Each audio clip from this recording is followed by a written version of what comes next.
BHK flat with 1110 SFT లో ₹1,00,00,000 మాత్రమే. Bachupally Kennedy global school కి 1 నిమిషం దూరంలో. హాయ్ హలో నమస్తే, వెల్కమ్ టు సుమన్ టీవీ. నేను మీ సంజయ్. ఈ రోజు మనతో పాటు ఉన్నారు AMFI registered mutual fund distributor Chandrashekhar garu. ఆయనతో మాట్లాడి కొన్ని విషయాలు తెలుసుకుందాం. నమస్కారం సార్. నమస్తే అండి. సార్, ఇప్పుడు ఎటు చూసినా మ్యూచువల్ ఫండ్స్ మీద ఇన్వెస్ట్ చేస్తున్నారు చాలా మంది. మ్యూచువల్ ఫండ్స్ అని, స్టాక్స్ అని, వీటి మీద. ప్రజెంట్ అయితే రిస్క్ లేకుండా SIP మీద మ్యూచువల్ ఫండ్స్ మంత్లీ 1000 కానీ 5000 కానీ చాలా మంది ఇన్వెస్ట్ చేస్తున్నారు. ఇప్పుడున్న మ్యూచువల్ ఫండ్స్ లో ఏది బెస్ట్, ఏది ఎక్కువ రిటర్న్స్ ఇస్తున్నాయి? టాప్ 5 మ్యూచువల్ ఫండ్స్, అందులో కూడా mid cap, small cap, large cap, వీటిలో ఏది బెస్ట్, ఎక్కడ ఇన్వెస్ట్ చేస్తే మంచిదంట? సంజయ్ గారు, మనం ఇవాళ టాప్ 5 కానీ లేకపోతే 10 బెస్ట్ మ్యూచువల్ ఫండ్స్ గురించి మాట్లాడదాం సార్. టాప్ 5 మ్యూచువల్ ఫండ్స్ అంటే మనం ఎలాగా ఐడెంటిఫై చేస్తాము? ప్రీవియస్ రిటర్న్స్ బేస్ మీద సిన్స్ ఇన్సెప్షన్ నుంచి ఈ రోజు వరకు ఎంత రిటర్న్స్ ఇచ్చేది అనేది చూసుకుని దాంట్లో మనం 5 అనేది బెస్ట్ పికప్ చేసుకోవాలి. రేటింగ్స్ ఉంటాయి, చాలా పారామీటర్స్ ఉంటాయి, దాన్ని బట్టి మనం సెలెక్ట్ చేసుకుని టాప్ 5 అనేది మనం సెలెక్ట్ చేసుకోవాలి. కానీ నిజంగా మనం ఆ టాప్ 5 మ్యూచువల్ ఫండ్స్ ఫ్యూచర్లో కూడా పర్ఫామ్ చేస్తుందా అనేది క్వశ్చన్ మార్క్ అండి. ఓకే.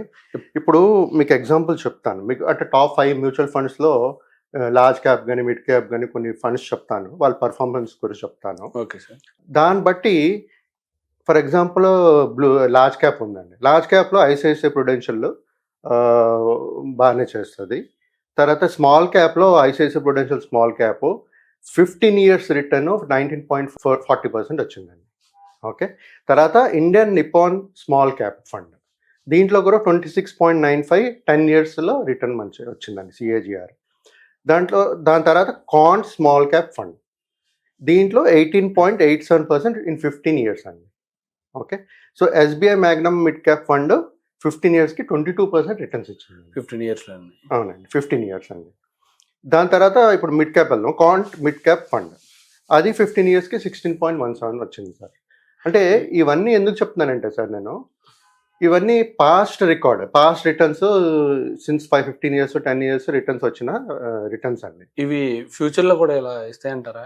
అదే మన గ్యారంటీ కాదండి. Mutual funds are subjected to market risk. దీంట్లో మనం ఇప్పుడు ఎగ్జిస్టింగ్ పర్ఫార్మెన్స్ బేస్డ్ మీద, ఆ రేటింగ్ మీద మనం టాప్ 5 ఫండ్స్ సెలెక్ట్ చేసుకోవచ్చు. కానీ ఇదే ఫండ్స్ ఫ్యూచర్లో కూడా మనకి అదే రిటర్న్స్ ఇస్తాయా, మంచి సేమ్ రిటర్న్స్ వస్తాయా అనేది గ్యారంటీ లేదు. Okay sir. So plus customers goals డిఫరెంట్గా ఉంటుంది. అంటే ఒక 5 yearsలో ఒకరికి 5 yearsలో గోల్ ఉంటుంది, కొంతమంది 10 years గోల్ డ్యూరేషన్ ఉంటుంది, కొంతమంది 15 years డ్యూరేషన్ ఉంటుంది. ఆ గోల్ బేస్డ్ మీద ప్లస్ రిటర్న్ తీసుకునే దీన్ని బట్టి మన ఫండ్స్ సజెస్ట్ చేసుకోవాలి.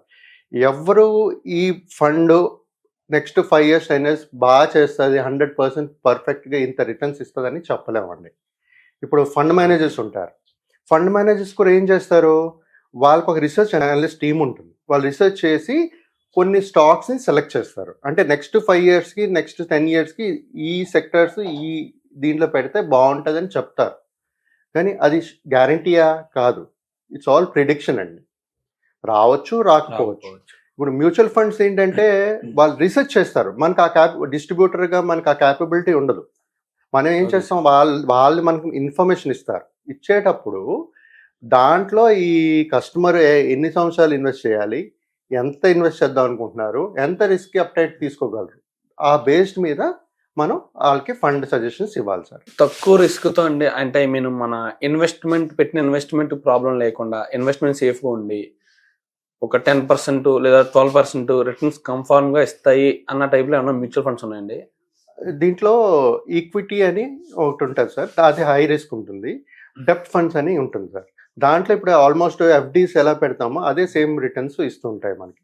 6, 7, 8 అంటే FD కంటే కొంచెం ఎక్కువ వస్తుంది. FD 6.5 ఉంటుంది, ఇది 8 అలాగ వస్తుంది సార్. కానీ దీంట్లో ఏంటంటే మన ప్రిన్సిపల్ అమౌంట్ చాలా సేఫ్గా ఉంటుంది, రిస్క్ ఉండదు అంతే. సో ఇది ఏంటంటే బాండ్స్, ట్రెజరీ బిల్స్ దాంట్లో పెడతారు కాబట్టి మనకు అంత రిస్క్ ఉండదండి.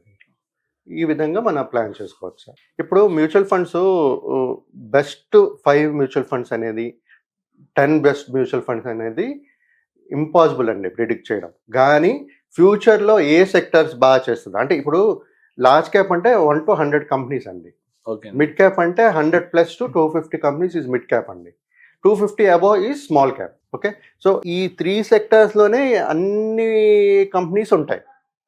లైక్ ఇప్పుడు సెక్టరల్ ఫండ్స్ ఉన్నాయి, మ్యానుఫ్యాక్చరింగ్ కంపెనీస్ కూడా దీంట్లోనే ఏదో ఒక కేటగిరీలో ఉంటుంది. సో ఇప్పుడు ఈ ప్రజెంట్ సినారియోలో చూసుకుంటే ఫండ్ మేనేజర్స్ అందరూ సెక్టరల్ ఫండ్స్ లాంచ్ చేస్తున్నారు, న్యూ ఫండ్ ఆఫర్స్ లాంచ్ చేస్తున్నారు. ఇప్పుడు మ్యానుఫ్యాక్చరింగ్ అని చెప్పి, డిఫెన్స్ అని చెప్పి, తర్వాత ఎనర్జీ అని చెప్పి, కన్జంప్షన్ అని చెప్పి, ఇవన్నీ బాగా చేస్తుందని చెప్తున్నారండి.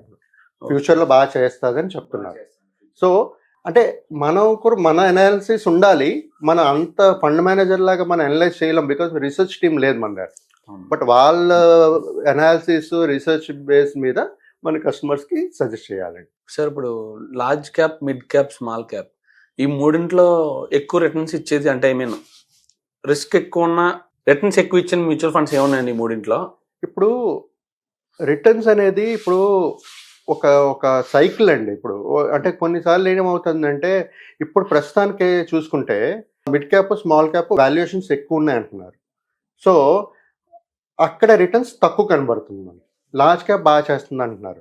Large cap, small cap, mid cap కన్నా ఇప్పుడు సెక్టరల్ ఫండ్స్ బాగా చేస్తుంది అంటున్నారు. ఇందాక చెప్పాను కదా, కన్జంప్షన్, ఇన్ఫ్రాస్ట్రక్చర్, మ్యానుఫ్యాక్చర్, డిఫెన్స్, దాని మీద ఫోకస్ ఎక్కువ ఉంది సార్. దాన్ని బట్టి జనరల్గా ఈక్విటీ అన్ని చూసుకుంటే మన అంటే ఇప్పుడు చూసుకుంటే 20, 30, 40% వచ్చే రిటర్న్స్ కూడా ఉన్నాయి. But in longer run mutual fund బేసికల్గా లాంగ్ టర్మ్ స్ట్రాటజీ. దీంట్లో 12 to 15% రీజనబుల్ రిటర్న్స్ ఎక్స్పెక్ట్ చేయాలండి. ప్రతి ఇన్వెస్టరు లాస్ట్ టైం 20%, 30% వచ్చింది అదే రావాలి అనుకుని ఇన్వెస్ట్ చేయకండి. 12 to 15% ఈజ్ రియలిస్టిక్ రిటర్న్స్ అండి. యావరేజ్ రిటర్న్స్ ఎలా చూసుకున్నా 12 to 15% తీసుకోవచ్చు. దాని పరంగా మీ గోల్స్ ప్లాన్ చేసుకోవాలి. మీరు 30% పెట్టుకుని మీ గోల్స్ ప్లాన్ చేసుకుంటానంటే అది అచీవ్ అవ్వచ్చు, అచీవ్ కాకపోవచ్చు. మీరు అనేది కూడా ఇప్పుడు ఫండ్స్ లో కూడా ఒక ఈ సెక్టర్ స్టాక్స్, గ్రోయింగ్ స్టాక్స్ ఉన్నాయి, ఇవన్నీ రీసెర్చ్ చేసుకుని వాటి మీద పెట్టుకుంటే యావరేజ్ గా 12% రిటర్న్స్ ఇచ్చే అవకాశాలు ఉన్నాయి, అంత మించి ఎక్స్పెక్ట్ చేయొద్దు అంటారు. అంతేనండి. ఇప్పుడు ఫండ్ మేనేజర్స్ రికమెండేషన్స్ ఇస్తారు, ఏఎంసీస్ చెప్తుంటారు, కొత్త ఫండ్స్ వస్తుంటాయి, మాకు తెలుస్తుంది అప్డేట్స్. అంటే నెక్స్ట్ 5 years ఏది బాగా చేస్తుందని దాని బేస్డ్ మీద మేము మా కస్టమర్స్కి రికమెండ్ చేస్తుంటాము. అంతేగాని నేను first best 5 funds, top 10 best funds అనేది చెప్పను. ఎందుకంటే అది ఇప్పుడు లాస్ట్ ఇయర్స్ నుంచి పర్ఫామ్ చేసింది నెక్స్ట్ 5 years 10 years చేస్తుందని నమ్మకం లేదండి, గ్యారంటీడ్ లేదు. So always mutual funds are subjected to market risk. Thank you very much sir, ఇంత వాల్యుబుల్ ఇన్ఫర్మేషన్ మాకు. Thank you Sanjay garu, thank you.